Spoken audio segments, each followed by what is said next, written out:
कहानी का नाम धीमी बांसुरी की धुन के साथ। आज मैं आपको सुनाने जा रहा हूं एक ऐसी कथा जो केवल राधा कृष्ण के प्रेम की नहीं, बल्कि उस प्रेम के उस गूढ़ रहस्य की है जो सृष्टि की आत्मा में छुपा है। यह कथा है राधा का प्रश्न और कृष्ण का उत्तर।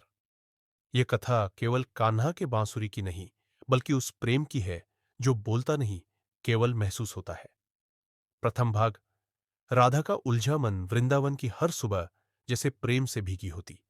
कोयल की कूक, यमुना की लहरें और कान्हा की बांसुरी सब मिलकर जैसे एक अनुपम राग रचते। लेकिन उस दिन राधा का मन कुछ विचलित था। सखियों संग वह कुंज गली में आई, पर न तो फूलों में रंग दिख रहा था, न बांसुरी की धुन में वही पुरानी मिठास।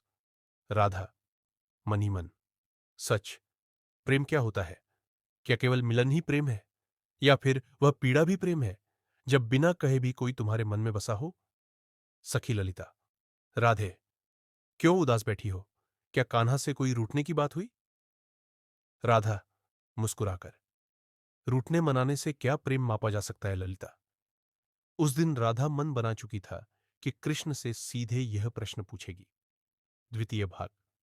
कृष्ण का बांसुरी वादन। यमुना किनारे एक पीपल के नीचे कृष्ण बैठे थे, हाथ में बांसुरी, आंखें बंद और चेहरा शांत। बांसुरी से निकली धुन पेड़ की पत्तियों से होकर जैसे पूरे ब्रह्मांड को छू रही थी। राधा धीरे धीरे वहां पहुंची। कृष्ण ने आंखें खोली, हल्की मुस्कान दी। कृष्ण, आज राधे की चाल में प्रश्न है, हृदय में हलचल है। बोलो राधे, किस उत्तर की तलाश में आई हो? राधा धीरे, प्रेम का स्वरूप जानना चाहती हूं कान्हा। सब कहते हैं हम दोनों का प्रेम अमर है, पर यह प्रेम है क्या? क्यों तुम्हारी बांसुरी मेरे प्राणों को छू लेती है, और क्यों यह पीड़ा भी मीठी लगती है? तृतीय भाग। कृष्ण की परीक्षा। कृष्ण मुस्कुरा उठे। आओ राधे, चलो मेरे साथ। तुम्हारे प्रश्न का उत्तर वृंदावन के इन वृक्षों, लताओं, जल और वायु में छुपा है। कृष्ण राधा को लेकर एक वृद्ध हमराई में गए। वहां एक मुरझाया वृक्ष खड़ा था। कृष्ण, इस वृक्ष को देखो राधे। वर्षों से किसी ने इसका ध्यान नहीं रखा, पर यह फिर भी छांव देता है। फल नहीं सही, पर सूखी डाली पर बैठा पक्षी भी इसे छोड़ता नहीं। राधा, पर इसका प्रेम कौन समझेगा कान्हा? कृष्ण, वही राधे, प्रेम केवल पहचान की अपेक्षा में नहीं होता। यह वृक्ष अपने अस्तित्व में प्रेम है, बिना कहे भी देता है, बिना फल के भी स्वयं को व्यर्थ नहीं मानता। यही प्रेम का पहला स्वरूप है, त्याग। राधा चुप रही। थोड़ी दूर चले तो एक नवोदित कली खिली दिखी। कृष्ण, और इसे देखो राधे, ये जानती है कोई आएगा तो उसे तोड़ा जाएगा, फिर भी यह पूरी शक्ति से खिल उठती है। क्यों? राधा धीमे स्वर में, क्योंकि खिलना ही इसका धर्म है। प्रेम भी तो ऐसा ही। कृष्ण मुस्कुराकर, अब तुम जान रही हो राधे, प्रेम दूसरा स्वरूप है ही स्वीकार। जो जैसा है उसे वैसे ही स्वीकार कर लेना, बिना शर्त के। चतुर्थ भाग। राधा का उत्तर। अब दोनों यमुना किनारे आकर बैठे। बांसुरी की धुन फिर बज उठी। राधा ने आंखें मूंद ली, और अब उसके मन में कोई प्रश्न न था।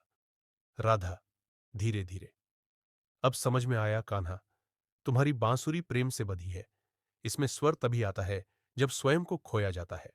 इस बांसुरी में कोई गांठ नहीं, कोई घमंड नहीं, केवल खालीपन है। कृष्ण धीमे स्वर में, सही कहा राधे, प्रेम का तीसरा स्वरूप समर्पण। जब अपना कुछ नहीं रहता, तभी प्रेम पूर्ण होता है। बांसुरी जैसी बनो, जिसमें केवल सांस का संगीत बचे, बाकी सब शून्य। अंतिम भाग। प्रेम का रहस्य। कृष्ण, राधे, प्रेम शब्दों से नहीं होता। प्रेम उन लम्हों से होता है जब तुम्हारा मन तुम्हें भूलकर किसी और में लय हो जाए। प्रेम वह नहीं जो कहे मेरा, प्रेम वह है जो कहे तेरा ही तेरा। राधा की आंखों में आंसू थे, लेकिन अब वे आंसू पीड़ा के नहीं, समझ के थे। उस दिन राधा ने जाना, कृष्ण को पाना जरूरी नहीं, उन्हें अनुभव करना ही सबसे बड़ा मिलन है। अंतिम संवाद। निष्कर्ष। प्रेम पाने या खोने की बात नहीं, वह तो भीतर से बहता एक झरना है। जहां स्वार्थ नहीं, अपेक्षा नहीं, वहां प्रेम स्वतः खिलता है। राधा कृष्ण का प्रेम कोई कहानी नहीं, वह एक भाव है। और जो भी इस प्रेम को समझ ले, उसके जीवन में बांसुरी बज उठती है। समापन धीमे स्वर में बांसुरी की धुन के साथ। जय श्री राधे, जय श्री कृष्ण।